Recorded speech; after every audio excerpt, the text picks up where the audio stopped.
এই জায়গায় আমি যেটা বলতে চাচ্ছি, সর্বপ্রথম নিকলি হাওরে যদি আপনারা আসেন, সর্বপ্রথম হলো এখানে সিন্ডিকেটের ব্যাপারে বলতে চাচ্ছি। আমরা যে বোটটা নিছি, এই বোটের ভাড়া হলো 6500 টাকা। আমরা বাইক নিয়ে আসছি হলো 11টা।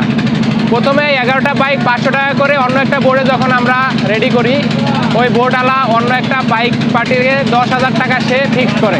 মানে হলো তারা রিজার্ভ নিতে চাচ্ছিল। তো রিজার্ভ নেওয়ার পরে যখন 10,000 টাকায় তাদের পোষাইলো, আমাদের আর তারা নিবে না। পুরা আধা ঘন্টা টাইম আমাদের ওখানে লস করছে, তাদের সাথে বিশাল ঝামেলা হয়েছে। ঝামেলা হওয়ার পরে যখন আমরা এই বাইকটা নিলাম, এই বাইকটা নেওয়ার পরে 6,000 টাকা তারা কমিশন দিলে, 6,000 টাকা আর কি সেট করলো যে 6,000 টাকায় তারা 11টা বাইক নিয়ে যাবে। যখন আমরা বাইকগুলো তুলতে চাইলাম, তখন তারা বলে না, আমরা 7,000 বলছি। এখানে একটা লোককে যদি আপনি বিশ্বাস করেন, তাহলে আপনি একবারে ভুল জগতে আছেন। শুধুমাত্র একটাই কথা বলতে চাই, নিকলি হাওরে যারা বোট ব্যবসা করে, এদের আল্লাহ হয়তো এই জীবনই শেষ জীবন, পরবর্তী জীবন আর তাদের নাই। কিন্তু তাদের কোনোভাবেই বিশ্বাস করা যাবে না। তাদের শুধুমাত্র আপনি ফেস টু ফেস যে ডিল হবে, ওইটা ছাড়া আর কোনোভাবে বিশ্বাস করা যাবেই না। এগুলো আমার ফ্রেন্ডস, তারা টোটাল 5টা বাইক নিয়ে আমরা আসছি, 10 জন, এবং আমাদের সাথে আরও কিছু ভাইরা আছে। সবগুলো মিলে আমরা 11টা বাইক নিয়ে আসছি 6500 টাকায়।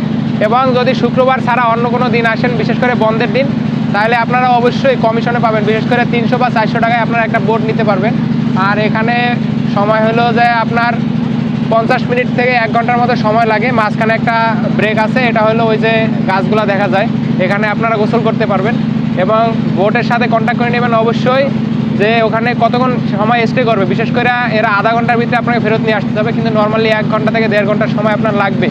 বাইক ছাড়া আসতে চান তাহলে আপনারা পার হেড 200 টাকা করে, 200 না, পার হেড 200 টাকা করে, মানে আপনি যদি 2 জন করে আসেন 400 টাকা এরকমের। আর বাইক এখানে পাশে রাখার জায়গা আছে, তবে আমি মনে করি যে 2 জন যদি 400 টাকায় আপনি যান, 500 টাকায় একটা বাইক নিয়ে যাওয়াই ভালো। যদি বাইক নিয়ে আসেন, ওখানে আবার পার্কিংয়ের একটা বিষয় আছে। তো সব কিছু মিলিয়ে আমি সর্বশেষ যে কথা বলতে চাই, সেটা হলো যে ভাই, নিকলি হাওরে আইসা কাউরে বিশ্বাস করবেন না, দোকানদার হোক, সে বোট ভাড়া হোক বা যেই হোক। আর এখানে রাস্তা কন্ডিশন বেশি ভালো না, মাঝখানে কিছু রাস্তা আছে খারাপ, হাইওয়েগুলো বেশ ভালো আছে।